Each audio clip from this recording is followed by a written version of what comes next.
রমাজানে এই কয়েকটা কাজ বেশি বেশি করার চেষ্টা করেন। এক নাম্বার, প্রথম কাজ 5 ওয়াক্ত সালাত জামাতে পড়ার চেষ্টা করেন। পারা যাবে ইনশাআল্লাহ? খুব কঠিন কিছু বললাম ভাই?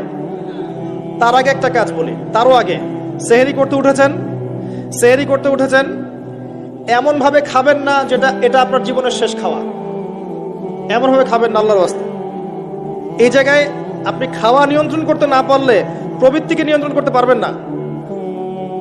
এটা দরজা, প্রবৃত্তি নষ্ট হওয়ার দরজা হচ্ছে এই পেট, মুখ আর পেট। যে পেটের দাস সে প্রবৃত্তিকে নিয়ন্ত্রণ করতে পারবে না। রমজান কি জন্যে আল্লাহ পাক না খেয়ে থাকতে বলছেন কেন? যাতে আপনি তাকওয়া অবলম্বন করতে পারেন, নফসটাকে কন্ট্রোল করতে পারেন। কথা কি বুঝতে পারছেন? পানি খাবো না কেন? পানি তো হালাল। নফসটা কন্ট্রোল করা, না আমি করব না, এটা আপনাকে প্রশিক্ষণ দেওয়া হচ্ছে। আত্মার নিয়ন্ত্রণের প্রশিক্ষণ দেওয়া হয় রমজান মাসে। এটাই তার তাকওয়া। তাকওয়া মানে কি? এই যে একটা মরুভূমি মনে করেন, বা সমুদ্রের বিচ মনে করেন, কক্সবাজার সমুদ্রের বিচ, এখানে অনেকগুলো কাঁচের টুকরা রাখা আছে, কাঁচের টুকরা ফেলে দেওয়া আছে। আপনি হেঁটে হেঁটে যাচ্ছেন, পা ফেলছেন, টিপে টিপে পা ফেলছেন, এখানে একটা, ওখানে একটা, ওখানে একটা। এটা তাকওয়া। এইভাবে চলার নাম তাকওয়া। এটা এক্সাম্পল। সেহরি এত বেশি খায়েন না যেটা মনে হয় আপনার জীবনের লাস্ট খাওয়া, এমনটা খায়েন না। এরপরে 5 ওয়াক্ত নামাজ চেষ্টা করেন জামাতে পড়ার জন্য। যদি জামাত মিস হয়ে যায়, নামাজ ছেড়ে দিবেন না, বাসায় পড়বেন। যদি দেখেন ঘুমিয়ে গেছেন, ঘুম থেকে উঠলে নামাজ পড়বেন। যদি দেখেন ভুলে গেছেন, যখনই মনে হবে তখনই পড়বেন, নামাজ ছাড়বেন না। পারা যাবে ইনশাআল্লাহ? যুব সমাজকে বলবো, যাই করো তোমরা যা কিছুই করো না করো, 5 ওয়াক্ত নামাজ ছেড়ো না। 5 ওয়াক্ত নামাজ তোমাদেরকে যে কোনো পাপ থেকে ফিরিয়ে নিয়ে আসবে ইনশাআল্লাহ। এই যুবকদের মাঝে অনেক যুবক আছে এখনো বসে এই পৃথিবীতে, যাদের মধ্য থেকে আল্লাহ পাক দিনের বড় বড় খাদেম বের করবেন ইনশাআল্লাহ। কাদেরকে বের করবেন? যাদের অন্তরে আল্লাহ পাক স্বচ্ছতা দেখবেন, পবিত্রতা দেখবেন, এদেরকে বের করবেন। এমন অনেক মানুষ ছিল যারা মিউজিক করতো, ছেড়ে দিয়ে ইসলামের খেদমত করছে। এমন অনেক মানুষ ছিল যারা জেনা করেছে, পরে ফিরে এসে আল্লাহর দিনে দায়ী হয়েছে।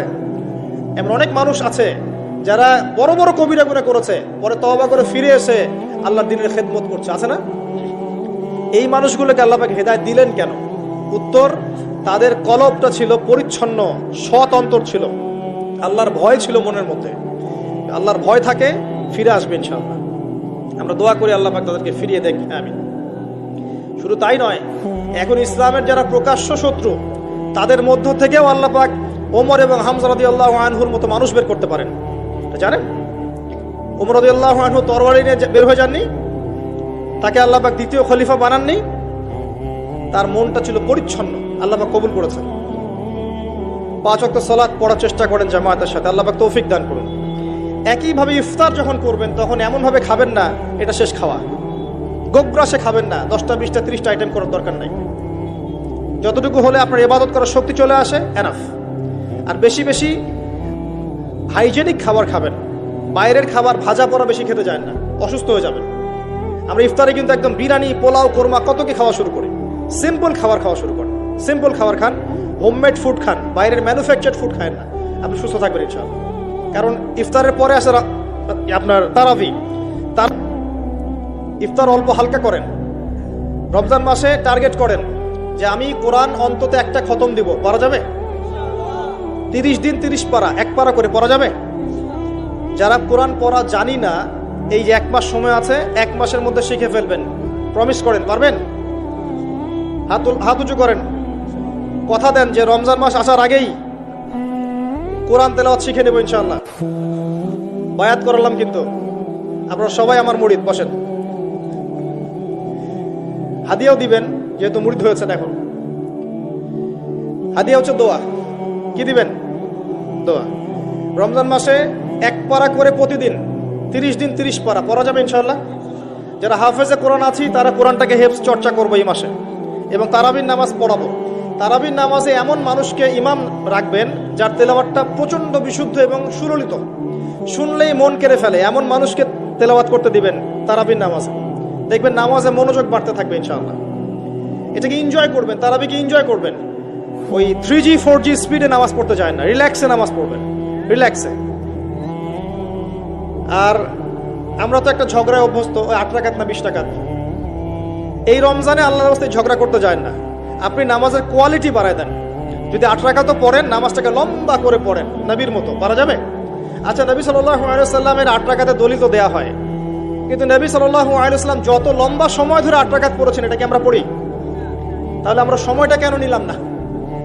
8 রাকাত পড়তে পড়তে পা ফুলে যেত, আর আমাদের 8 রাকাত আধা ঘন্টা 1 ঘন্টায় শেষ, তাহলে কি হলো? তো এই যে বিষয়গুলো, এগুলোতে যায় না, ইখতিলাফগুলোতে যায় না। আপনি নামাজের কোয়ালিটি বাড়িয়ে দেন, সুন্দর করে নামাজ পড়েন, পারা যাবে ইনশাআল্লাহ। আল্লাহ পাক তৌফিক দান করুন। যদি পসিবল হয় রমজানে উমরা করতে পারেন, এতে আপনি আরো সুন্দর করে ইবাদত করার একটা পরিবেশ পাবেন। সবার পক্ষে হয়তো পসিবল হবে না, যাদের পক্ষে হবে আপনারা করার চেষ্টা করতে পারেন। আল্লাহ তৌফিক দান করুন। রমজান একটা কাজ করবেন, বেশি থেকে বেশি মানুষকে ইফতার খাওয়াবেন, পারা যাবে? প্রত্যেকদিন ইফতার মাহফিল করবেন, মসজিদে ইফতার দিবেন এবং রোজাদারদেরকে ইফতার করাবেন। সওয়াব হচ্ছে প্রত্যেকের নেকি আপনি পেয়ে যাবেন ইনশাআল্লাহ। মনে করেন আপনি 10 জন রোজাদারকে ইফতার করিয়েছেন, এই 10 জনের রোজার নেকি আপনি একা পেয়েছেন। এই 10 জনের রোজার নেকি আপনি একা পেয়েছেন, ফ্রি, আপনার নেকি তো আছেই। অতএব যারা সামাজিক সংগঠন আছে বা সমাজের দায়িত্বশীল আছে, তারা যদি এগিয়ে আসে, প্রত্যেক দিন বহু মানুষকে ইফতার করানো সম্ভব না? আবার দেখবেন ঈদের রাতে, যেটাকে আমরা চাঁদ রাত বলি না, কি বলি আপনারা, কি বলেন? ওই আর কি, তো চাঁদ রাত, ওই রাতে দেখবেন অনেক অসহায় দরিদ্র মিসকিন থাকে, যাদের সেমাই খাবার টাকা নাই, আছে না? ওই রাতে আপনার সাদাকাতুল ফিতরগুলো দিয়ে দিবেন, সুন্দর করে বন্টন করবেন, ওই দরিদ্র মানুষের কাছে পৌঁছে দেবেন, বাড়িতে বাড়িতে, পারা যাবে ইনশাআল্লাহ। এগুলোতে আপনি এনজয় করবেন রমজানকে। আত্মকেন্দ্রিক ভাবে থাকলে এনজয় করতে পারবেন না। আরেকটা কথা আছে, রমজান মাসে যাকাত দিয়ে দিবেন, যার যার যাকাত যেটা আছে। যাকাত দিবেন না, জাহান্নাম অবধারিত। যে সালাত পরে যাকাত দেয় না কাফের, সালাত পরে কিন্তু যাকাত দেয় না, এটা কুফরি। আবু বকর সিদ্দিক রাদিয়াল্লাহু তাআলা আনহু যাকাত অস্বীকারীদের এগেইনস্টে যুদ্ধ করেছিলেন। যাকাতটা কিন্তু নফল কিছু নয়, ফরজ। নিসাব পরিমাণ সম্পদ হয়েছে, যাকাত দিতেই হবে। আর আমি অনেকদিন বলেছি, ইসলামিক ইকোনমিক্সের বেইজই হচ্ছে যাকাত। ইসলামিক ইকোনমিক্সের ভিত্তি হচ্ছে যাকাত এবং ব্যবসা। ধনীর সম্পদে গরিবের হক। বাংলাদেশে এমনও মানুষ আছে যার একজনের যাকাত দিয়ে 100 পরিবার চলা সম্ভব। এমনও মানুষ আছে, যদি সমস্ত যাকাতগুলোকে সুন্দরভাবে কালেক্ট করা যেত এবং উপরের লেভেল থেকে ডিস্ট্রিবিউট করা যেত, দেখবেন বড় বড় মেগা প্রজেক্ট করতে পারতাম আমরা। কে বোঝাবে কাকে? কে বোঝাবে কাকে? কথা বললেই তো সমস্যা। যাকাত গরিবের হক। ধনীদের সম্পদ থেকে যাকাত নিয়ে আপনি একটা পাহাড় করতে পারতেন সম্পদের। এগুলোকে সুন্দর করে ডিস্ট্রিবিউট করতে পারলে, যেখানে কোনো দুর্নীতি নাই, দেখেন বড় বড় মেগা প্রজেক্ট হচ্ছে। আমরা তো ব্যক্তিগতভাবেই যাকাত দেই না, অনেকেই দেই না, নামাজ পড়ি যাকাত দেই না, নিসাব কি তাই বুঝি না। যাকাত কিন্তু ফসলেরও আছে, ফসলের ওষুধ আছে না, চাষিরা ওষুধ দেয় না। রমজান মাসে সাদাকাতুল ফিতর আছে, এটাও দেয় না অনেকে। এগুলো ঠিক না। যাকাত বাধ্যতামূলক। যাকাত দিলে সমাজে একটা সাম্য তৈরি হবে, গরিব না খেয়ে মরবে না। যাকাত কেন্দ্রিক ইকোনমিক্স ছিল বলেই সাহাবায়ে কেরাম রাদিয়াল্লাহু আনহুমের যুগে একজন মানুষ খুঁজে পাওয়া যেত না যাকে সাহায্য করা লাগবে, সবাই স্বাবলম্বী হয়ে যেত, আলহামদুলিল্লাহ। অতএব রমজান মাসে যাকাত দিয়ে দেন আল্লাহর ওয়াস্তে, অন্যথায় কি হবে এটা বলে দিই। সূরা তাওবা আল্লাহ পাক বলেছেন, এই সম্পদগুলোকে আল্লাহ পাক একত্রিত করবেন, করে আগুনে জাল দিবেন, জাল দিয়ে সোনা রূপা বানাবেন, গলিত উত্তপ্ত সোনা রূপা বানিয়ে আল্লাহ পাক পিঠে, গালে, কপালে লেপটে দিবেন যারা যাকাত দেয় নাই তাদের জন্য। আমরা আশা করি এই শাস্তি পেতে চাই না, পেতে চাই? আল্লাহ পাক বোঝার তৌফিক দান করুন। রমজানে আর কিছু কাজ করুন, বেশি বেশি আল্লাহর জিকির করেন, দোয়া করেন বেশি থেকে বেশি। হিসনুল মুসলিম বইটা কিনেন, এখানে অনেক দোয়া দেয়া আছে, এগুলো মুখস্থ করেন, আল্লাহর কাছে দোয়া করেন, দেখবেন ইনশাআল্লাহ তাআলা আপনার দোয়া কবুল হয়ে গেছে। আর রমজানে বেশি বেশি বাজারে যাবেন না। মাসের বাজার প্রয়োজনে এখনই করে রাখেন, রমজানে বাসা থেকে বের হওয়ার দরকার নেই। বেশি বেশি বাজারে গেলে বাজারের দোয়াটা পরে চলে আসবেন। নিত্য প্রয়োজনীয় কিছু সবজি টবজি কিনতে হয়, এগুলো কিনবেন, এটা হয়তো কিনতে হয়, কিন্তু মেইন বাজারগুলো কিনে রাখেন আগে থেকেই। আর এই সব এক শ্রেণীর মানুষ যারা আছে রমজানে নিত্য প্রয়োজনীয় দ্রব্যের দাম বাড়িয়ে দেয়, এদের উপর লানত অভিশাপ আল্লাহর। যারা ইচ্ছাকৃতভাবে মার্কেটে পণ্যের দাম বাড়িয়ে দেয় রমজান মাসে এবং রাষ্ট্রকে বিব্রত করে, জনগণকে বিব্রত করে, এদের উপর আল্লাহর অভিশাপ বর্ষিত হবে ইনশাআল্লাহ।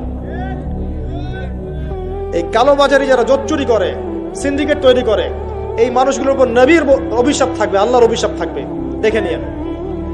এই সময় মানুষকে আরো বেশি বেশি খাওয়াবেন, দাম আরো কমিয়ে দিবেন। উল্টা এই সময় দাম বাড়িয়ে মানুষকে ভোগান্তির মধ্যে ফেলানো হয়। আর মানুষ সামান্য তেলের জন্য, চিনির জন্য, বুটের জন্য দৌড়াচ্ছে ট্রাকের পিছনে। সরকারের পক্ষে সব কাজ একা করা সম্ভব?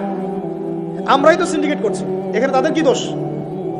অতএব ব্যবসায়ীদেরকে সতর্ক করব, ব্যবসা এই মাসে করতে যায় না, পরকালের ব্যবসা করেন, ইহকালের ব্যবসা করতে যায় না।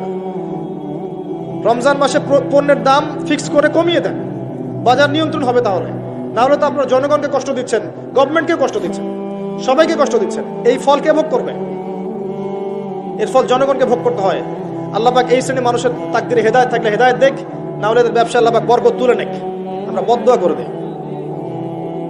আরো বিষয় আছে, এগুলো যা কি সমস্যা আপনারা বুঝবেন না। ইসলামিক ইকোনমিক্স যদি পড়াশোনা করেন বুঝবেন, এগুলো এত বড় লেভেলের সমস্যা যার ফলে হিমশিম খেতে হয় মানুষের জীবনযাত্রার মানকে একটা নিয়ন্ত্রণে নিয়ে আসতে। এই কৃত্রিম সংকট যারা তৈরি করে, এদের প্রতি আল্লাহর অভিশাপ বর্ষিত হবে। এটা মুসলিমরা করছে কেন? মুসলিমদের এমনটা করার শোভা পায় না। হোটেল কেন খোলা রাখছেন? হোটেলের মধ্যে রমজান মাসে পর্দা দিয়ে দিয়েছেন, বেরোজাদার আসবে, খাবে। সুবহানাল্লাহ, কি আশ্চর্য! যেখানে পর্দা করা লাগে সেখানে বেহুত্তার মতো ঘুরে বেড়ায়, যেখানে পর্দা লাগে না সেখানে পর্দা দিয়ে রাখে। সুবহানাল্লাহ। দেখবেন কাপড়ের ব্যবসায়ীদের দোকানে দোকানে এই যে মেয়েদের মূর্তির মধ্যে কাপড়, তাই না? এতে কি ব্যবসায় বরকত হবে? রমজান মাসে সব মূর্তিগুলো ভেঙে ফেলে দেন। ওই মূর্তির এভাবে যদি কাপড় পরিয়ে এরকম দল না রাখা হয়, আপনার ব্যবসায় বরকত হবে না? পণ্য বিক্রি হবে না? উসমান রাদিয়াল্লাহু আনহু ব্যবসা করেন নাই? আব্দুর রহমান বিন আউফ ব্যবসা করেন নাই? শোরুমগুলোতে যাবেন শহরের, দেখবেন মেয়েদের নগ্ন মূর্তি দিয়ে ভর্তি, কাপড় পরিয়ে রেখে দিয়েছে। এতে মেয়েদের সম্মান পাচ্ছে নাকি দেখাচ্ছেন কার বডির সাইজ কেমন? কি চাচ্ছেন এটা দিয়ে? এগুলো সব বের করে ফেলবেন দোকান থেকে। রমজান মাসে এগুলো রাখবেন না। রমজান মাসে যেন কারো গাড়িতে এবং বাড়িতে কোনো জায়গায় গান না বাজে, অশ্লীল কোনো গান যেন না বাজে। কোরআন তেলাওয়াত বাজবে, প্রয়োজনে অ্যারাবিক নাশিদ বাজবে, ইসলামিক নাশিদ বাজবে। এমন কিছু প্লে হবে যেখানে হারাম কিছু নাই, শিরক নাই, বেদাত নাই এবং মিউজিক্যাল ইনস্ট্রুমেন্ট নাই। রমজানে কোরআন তেলাওয়াত বাড়িয়ে দেন, তেলাওয়াত শোনেন। এই কাজগুলো করা খুব জরুরি। একটা কাজের নাম রমজান নয়, রোজা রাখলাম বাস শেষ। আরেকটা কথা বলে শেষ করছি। শুধুমাত্র খাবার ছেড়ে দেয়া আর পানাহার ছেড়ে দেওয়ার নামই রমজানের রোজা নয়। যতক্ষণ পর্যন্ত আমরা রোজা রেখে আল্লাহর হারামকে ছাড়তে না পারছি, রোজা কবুল হবে না। কথা বোঝার চেষ্টা করেন। রোজা রেখেছে, মিথ্যা বলছে, রোজা কবুল হবে না। রোজা রেখেছে, বাপে কম দিচ্ছে, রোজা হবে না। রোজা রেখেছে, পণ্যে ভেজাল দিল, ভালোর সাথে খারাপ মিক্স করলো, রোজা কেটে গেছে। রোজা রেখেছে, আপনার গীবত তহমত করে বেড়াচ্ছে, আড্ডা পিটাচ্ছে, গীবত করছে, রোজা ভেঙে গেছে। রোজা রেখেছে, সুদ খাচ্ছে, সুদি লেনদেন করছে, রোজা ভেঙে গেছে। রোজা রেখেছে, জেনা করছে, রোজা নাই, কেটে গেছে। রোজার মানে এই নয় যে খালি খাবার ছেড়ে দিয়েছি আর পানীয় ছেড়ে দিয়েছি, স্ত্রী সহবাস ছেড়ে দিয়েছি, তাই নয়। আল্লাহর সমস্ত নিষেধ বর্জনের নাম হচ্ছে সওম। এটা হচ্ছে সেই সওম যার প্রতিদান হচ্ছে লাআল্লাকুম তাত্তাকুন, যার ফলে তোমরা তাকওয়া অবলম্বন করতে পারো। শেষ আয়াতটা হচ্ছে কুতিবা আলাইকুমুস সিয়াম, তোমাদের উপর সিয়ামকে ফরজ করা হয়েছে। কামা কুতিবা আলাল্লাযিনা মিন ক্বাবলিকুম, যেমন করে তোমাদের পূর্ববর্তীদের উপরে ফরজ করা হয়েছিল। লাআল্লাকুম তাত্তাকুন, যাতে করে তোমরা তাকওয়া অবলম্বন করতে পারো। তাকওয়া তার নাম যে আল্লাহর নিষেধগুলো ছাড়তে পারে। এই হলো সওম।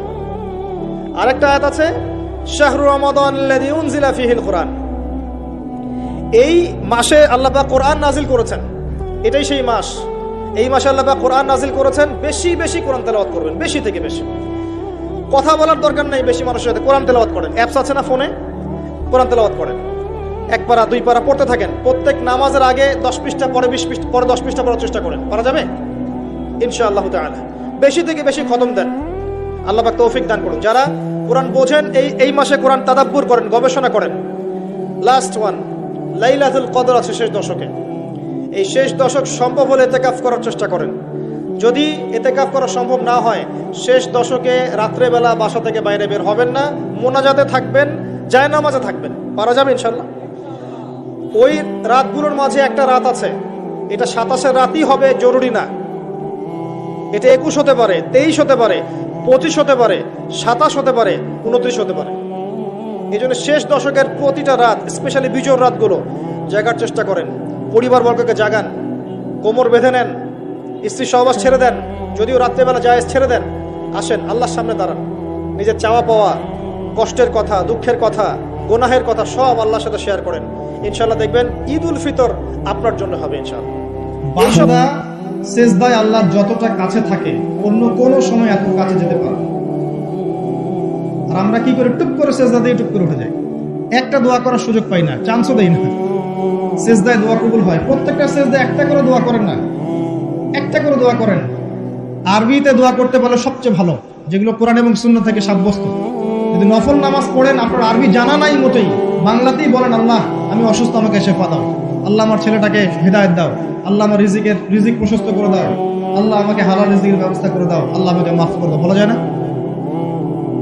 দোয়া কবুল অন্যতম সময় রমাজান মাস, যেটা সামনে আসছে, রোজা রাখা অবস্থায় আপনি দোয়া করলে দোয়া কবুল হয়ে যাবে ইনশাআল্লাহ। এবং যখন মানুষ আপনার আমল দেখছে না, আপনি গোপনে আমল করছেন, সৎ আমল, যে কাজগুলো মানুষ দেখছে না, আপনি জানেন, আল্লাহ জানেন, ওই কাজগুলোকে দোহাই করে আল্লাহর কাছে দোয়া করেন, কবুল হয়ে যাবে ইনশাআল্লাহ। আরো আছে, অসুস্থ হয়েছেন, দোয়া করেন, দোয়া কবুল হতে পারে। অসুস্থ রুগী দেখতে গিয়েছেন, রুগীকে বলেন আমার জন্য দোয়া করুন, দোয়া কবুল হবে ইনশাআল্লাহ। রোগীর দোয়া ফেরেশতাদের দোয়ার মতো, রোগীর দোয়া মালায়েকার দোয়ার মতো কবুল হয়ে যায়। দোয়া কবুল করতে হলে বেশি বেশি দরুদ পড়েন, ইনশাআল্লাহ দোয়া কবুল হয়ে যাবে। ওই সাহাবীর কথা বলছিলাম, তিনি বলছেন ইয়া রাসূলুল্লাহ আমি দোয়ায় কতটুকু দরুদ পড়ব? নবীজি বলছেন তোমার যতটুকু ইচ্ছা। সাহাবী বলছেন আমি কি 4 ভাগের 1 ভাগ করব? নবীজি বললেন তোমার যতটুকু ইচ্ছা, বাড়াতে পারলে ভালো হয়। সে বলছে আমি কি তাহলে অর্ধেক দরুদ পড়ব? নবীজি বললেন তোমার ইখতিয়ার, যদি বাড়াতে পারো খায়ের। সবশেষে সাহাবী বলছেন আমি কি পুরোটা সময় দরুদ পড়ব? নবীজি বলছেন তাহলে তোমার কোনো দুশ্চিন্তা থাকবে না, তোমার কোনো টেনশন থাকবে না, তোমার সবকিছু ক্লিয়ার, ইহকাল পরকালের সব দায়িত্ব আল্লাহ নিয়ে নেবেন। একটা কালিমা আছে, সকালে এবং সন্ধ্যায় 7 বার করে পড়লে আল্লাহ পাক ওই ব্যক্তির দুনিয়া আখিরাতের সমস্ত দায়িত্ব নিয়ে নেবেন ইনশাআল্লাহ। বলে দেব সেটা কি? হাসবি আল্লাহ লা ইলাহা ইল্লাহু আলাইহি তাওয়াক্কালতু ওয়া হুয়া রাব্বুল আরশিল আযীম। কোন সূরায় আছে কে বলতে পারবেন? একজনও নাই? আলেম একজন বলেছেন, আমি জেনারেলদের কাছ থেকে উত্তর চাচ্ছিলাম। কোথায় আছে? হাসবি আল্লাহ লা ইলাহা ইল্লাহু আলাইহি তাওয়াক্কালতু ওয়া হুয়া রাব্বুল আরশিল আযীম। যে সূরা আপনাকে প্রমাণ করে দিবে যে আপনি মুমিন না মুসলিম না মুনাফিক, তার নাম সূরা তাওবা। একটা সূরা কোরআনের যে প্রমাণ করে দিবে যে আমি আসলে মুমিন না আমি আসলে মুসলিম না আমি আসলে মুনাফিক, প্রমাণকারী সূরার নাম হচ্ছে তাওবা। এই সূরার শেষের দিকে আছে, একদম শেষে, হাসবি আল্লাহ লা ইলাহা ইল্লাহু আলাইহি তাওয়াক্কালতু ওয়া হুয়া রাব্বুল আরশিল আযীম। হাসবি আল্লাহ, আল্লাহ আমার জন্য যথেষ্ট, লা ইলাহা ইল্লাহু, তিনি ছাড়া কোনো ইলাহ নাই, আলাইহি তাওয়াক্কালতু, আমি তার প্রতি তাওয়াক্কুল করেছি, ভরসা করেছি, ওয়া হুয়া রাব্বুল আরশিল আযীম, তিনি মহান আরশের রব। এই কথা যে বলবে সকালে 7 বার, সন্ধ্যায় 7 বার, দুনিয়া আখিরাতের যে কোনো প্রয়োজন আল্লাহ পাক পূরণ করে দেবেন ইনশাআল্লাহ। এটা আরেকজন নবী বলেছিলেন, তার নাম কি? এটা একজন নবী বলেছিলেন, তার নাম কি? যাকে আগুনে ফেলা হচ্ছিল, হ্যাঁ এবার বুঝতে পারছেন কি নাম? ইব্রাহিম আলাইহিস সালাম। যখন তাকে ফেলা হচ্ছে তখন জিবরাইল আলাইহিস সালাম চলে এসেছেন, এসে বলছেন যে আমার কাছে কি আপনার কোনো প্রয়োজন আছে? আপনি চাইলে আমি এই আগুনের ব্যাপারে আপনাকে হেল্প করতে পারি। ইব্রাহিম আলাইহিস সালাম বলছেন হাসবি আল্লাহ ওয়া নি'মাল ওয়াকিল, আল্লাহ আমার জন্য যথেষ্ট আর তিনি কতই না উত্তম কর্মবিধায়ক। বলার সাথে সাথেই আল্লাহ পাক বললেন ইয়া নার, হে আগুন, কুনি বারদান ওয়া সালামান আলা ইব্রাহিম, হে আগুন ঠান্ডা হয়ে যাও, শীতল আরামদায়ক ঠান্ডা হয়ে যাও ইব্রাহিমের জন্য। এই আমলগুলো নিয়মিত করেন, আল্লাহ পাক করার তৌফিক দান করুন, আমিন। একবার নবী সাল্লাল্লাহু আলাইহি ওয়াসাল্লাম ঘরে বসে আছেন এবং তখন ফজরের আজান দিয়েছে। তিনি বাসা থেকে বের হয়ে গেলেন, দেখলেন যে তার স্ত্রী মুসল্লায় নামাজ পড়ছে এবং নামাজ শেষ করে তিনি সুবহানাল্লাহ, আলহামদুলিল্লাহ, আল্লাহু আকবার, লা ইলাহা ইল্লাল্লাহ এগুলো পড়ছেন। হাতে খেজুরের বিচি আছে, খেজুরের বিচি, এগুলো দিয়ে পড়ছেন, গুনছেন। নবীজি চলে গেলেন নামাজে সাল্লাল্লাহু আলাইহি ওয়াসাল্লাম, গিয়ে সালাত পড়লেন, তার সকালের কাজগুলো সারলেন। সকালে ফজরের পরে তিনি দার্স দিতেন, সাহাবীদেরকে কিছু বলতেন, কেউ স্বপ্ন দেখলে সেটা শুনতেন, ব্যাখ্যা করতেন, সময় লাগতো। এরপর ইশরাকের নামাজ পড়ে বাসায় আসতেন। তিনি সকালের সমস্ত কাজ সেরে বাসায় ফিরে দেখলেন স্ত্রী রাদিয়াল্লাহু আনহা তখনও ওই অবস্থাতেই বসে আছে এবং তাসবিহ তাহলিল করছেন। আল্লাহর নবী সাল্লাল্লাহু আলাইহি ওয়াসাল্লাম অবাক হয়ে জিজ্ঞাসা করলেন, তুমি কি তখন থেকে এখানে বসে আছো? তখন থেকেই তাসবিহ তাহলিল করছো? তার স্ত্রী বললেন, হ্যাঁ ইয়া রাসূলুল্লাহ সাল্লাল্লাহু আলাইহি ওয়াসাল্লাম। তখন নবীজি বললেন, আমি তোমার এখান থেকে বের হওয়ার পরে মাত্র 5টা কালিমা 3 বার পড়েছি। কয়টা কালিমা? মাত্র 5টা কালিমা আমি 3 বার পড়েছি। তুমি যতক্ষণ আমল করেছো, এই আমলটাকে যদি এক পাল্লায় রাখা হয় আর আমারটাকে আরেক পাল্লায় রাখা হয়, আমারটা ভারী হবে বলে আমি আশা করি। সেটা কি? সেটা হচ্ছে, এক, আমার সাথে বলেন সুবহানাল্লাহি ওয়া বিহামদিহি। 2, আদাদা খালকিহি। 3, ওয়া রিদা নাফসিহি। 4, ওয়া জিনাতা আরশিহি। 5, ওয়া মিদাদা কালিমাতিহি। এই 5টা কালিমা 3 বার করে, সুবহানাল্লাহি ওয়া বিহামদিহি, আদাদা খালকিহি, ওয়া রিদা নাফসিহি, ওয়া জিনাতা আরশিহি, ওয়া মিদাদা কালিমাতিহি। পারা যায়? সকালে 3 বার বললে এই দেখেন 3, 4, 5 ঘন্টার ইবাদতের নেকি পাচ্ছেন আপনি। আরেকটা বলে দেই, ফজরের নামাজ জামাতে পড়ার পরে কেউ যদি বসে থাকে, নামাজ জামাতে পড়েছে এরপর জায়গায় বসে আছে, নামাজ শেষ, নামাজের পরে দোয়া হয়েছে আলহামদুলিল্লাহ, দোয়া করেছে, নামাজে বসে আছে, নামাজের শেষে বসে আছে, তাসবিহ তাহলিল করছে, করতে করতে করতে করতে সূর্য উঠে গেল। সূর্যটা উঠে যাওয়ার পরে সেই ব্যক্তি যদি 2 রাকাত নফল নামাজ পড়ে, যেটাকে আমরা ইশরাকের নামাজ বলি, এটা পড়ে যদি বাসায় ফিরে যায়, আল্লাহ রাসূল বলছেন সাল্লাল্লাহু আলাইহি ওয়াসাল্লাম, তার আমল নামায় একটা কবুল হজ, একটা কবুল উমরার নেকি দেওয়া হবে। এই আমলগুলো করতে খুব কষ্ট হবে ভাই। জুমার দিন আসবে, পরশু দিন আসবে না, অনলি একটা আমল বলছি। জুমার দিন আমি 3টা আমলকে বেশি গুরুত্ব দেই। 1 নাম্বার হচ্ছে সূরাতুল কাহফ, যেটা আপনাকে মাসিহুদ দাজ্জাল থেকে বাঁচাবে। 2 নাম্বার বেশি থেকে বেশি দরুদ পড়া, এই দিন দরুদ পেশ করা হয় নবী সাল্লাল্লাহু আলাইহি ওয়াসাল্লামের কাছে। আর 3 নাম্বার এটা যেটা আপনাদেরকে শেয়ার করছি, সেটা হলো আল্লাহ রাসূল সাল্লাল্লাহু আলাইহি ওয়াসাল্লাম বলেছেন, কেউ যদি জুমার দিনে সকাল সকাল গোসল করে, আর্লি মর্নিং গোসল করে ফেলে, একদম ফরজ গোসলের মতো, এবার সবচেয়ে উত্তম কাপড়টা পরে, নোংরা কাপড় না, বেস্ট কাপড়টা পরে, আতর খুশবু ব্যবহার করে, সুগন্ধি ইউজ করে, সুগন্ধি ব্যবহার করে সে সকাল সকাল পায়ে হেঁটে মসজিদে যায়, বাহনে চড়ে নয়, পায়ে হেঁটে মসজিদে গিয়ে ইমাম বয়ান খুতবা শুরু করার আগেই মসজিদে চলে গেছে, ইমামের কাছাকাছি বসে, কাউকে কষ্ট দেয় না, ইমাম খুতবা দিচ্ছে সে চুপচাপ শুনছে, কাউকে কষ্ট দেয় না। এমনকি পাশে কেউ কথা বলে তাকে এতটুকু বলে না চুপ করো, এতটুকু বলে না, চুপচাপ খুতবা শুনে নামাজ পড়ে ইমামের সাথে সালাম ফিরায়। নবী সাল্লাল্লাহু আলাইহি ওয়াসাল্লাম বলছেন, এই যে প্রতি পদক্ষেপ হেঁটে এসেছে, প্রত্যেক পদক্ষেপের বিনিময়ে 1 বছরের নফল নামাজ, 1 বছরের নফল রোজার নেকি দেয়া। এই আমলগুলো খুব সহজে আমরা করতে পারি। আমি শুরু করলাম কিছু আমল দিয়ে, যে আমলগুলো আপনারা নিয়মিত করার চেষ্টা করেন। আল্লাহ পাক আপনাদের সবাইকে তৌফিক এনায়েত করুন, আমিন। আর কিছু কিছু সূরা আছে যেগুলো নিয়মিত পড়তে হয়, যেমন সূরা ফালাক, সূরা নাস, সূরা ইখলাস, সকালে 3 বার, সন্ধ্যায় 3 বার, 3-3-3 নয়, আবার 3-3-3 নয়। নবী সাল্লাল্লাহু আলাইহি ওয়াসাল্লাম বলছেন, দৃশ্য অদৃশ্যের যে কোনো অনিষ্ট থেকে আল্লাহ পাক আপনাকে হেফাজত করবেন ইনশাআল্লাহ। আরো আছে সূরা মুলক। এই যে রাত হয়েছে এখন, রাতের বেলা কেউ যদি ঘুমানোর আগে সূরা মুলক তেলাওয়াত করে ঘুমায়, ওই ব্যক্তির কবরের আযাব সূরা মুলক ঠেকিয়ে দিবে ইনশাআল্লাহ। সূরা মুলক আল্লাহর সাথে তর্ক করবে, ভাগ বিতণ্ডা করবে এবং তার পাঠকারীর জন্য সুপারিশ করবে, আল্লাহ পাক তার কবরের শাস্তি মাফ করে দিবেন ইনশাআল্লাহ। যে ঘরের মধ্যে সূরা বাকারা তেলাওয়াত করা হয়, সেই ঘর থেকে শয়তান পালিয়ে যায়। যে ব্যক্তি সূরা বাকারা নিয়মিত তেলাওয়াত করে, তার জীবনে বরকত নেমে আসে। কি আসে? আল্লাহর রহমত আর বরকত নেমে আসে। যে সূরা বাকারা তেলাওয়াত ছেড়ে দেয়, সূরা বাকারা তেলাওয়াতটা করে না, ছেড়ে দেয়, তার জীবনে আক্ষেপ আসে, আক্ষেপ। সূরা বাকারা এবং আলী ইমরান কিয়ামতের মাঠে মেঘের মতো থাকবে, যা পাঠককে ছায়া দিবে ইনশাআল্লাহ তাআলা। এছাড়া আপনারা জানেন যে প্রত্যেকটা হরফে 10টা করে নেকি আপনারা পাবেন। আলিফ লাম মিম বললে মিনিমাম 30টা নেকি পাবেন ইনশাআল্লাহ। আয়াতুল কুরসি প্রত্যেক ফরজ নামাজের পর একবার করে যে পাঠ করবে, মৃত্যু ব্যতীত এই ব্যক্তির জান্নাতে যাওয়ার কোনো বাধা নাই। মৃত্যুবরণ করলেই জান্নাত ইনশাআল্লাহ।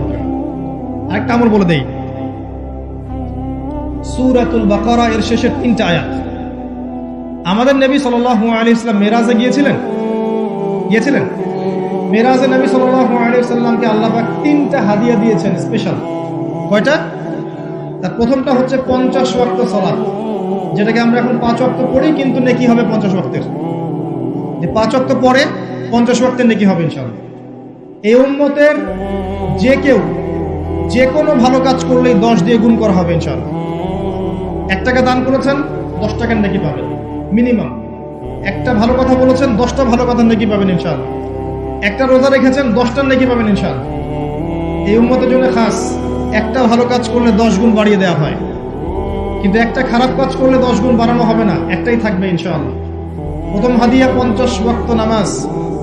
দ্বিতীয় হাদিয়া হচ্ছে, এই উম্মতের কেউ যদি শিরক না করে মারা যায়, listen to me very carefully, এই উম্মতের যে কোনো ব্যক্তি শিরকের পাপ না করে মারা যায়, আল্লাহ পাক তার বড় বড় গুনাহগুলোকে মাফ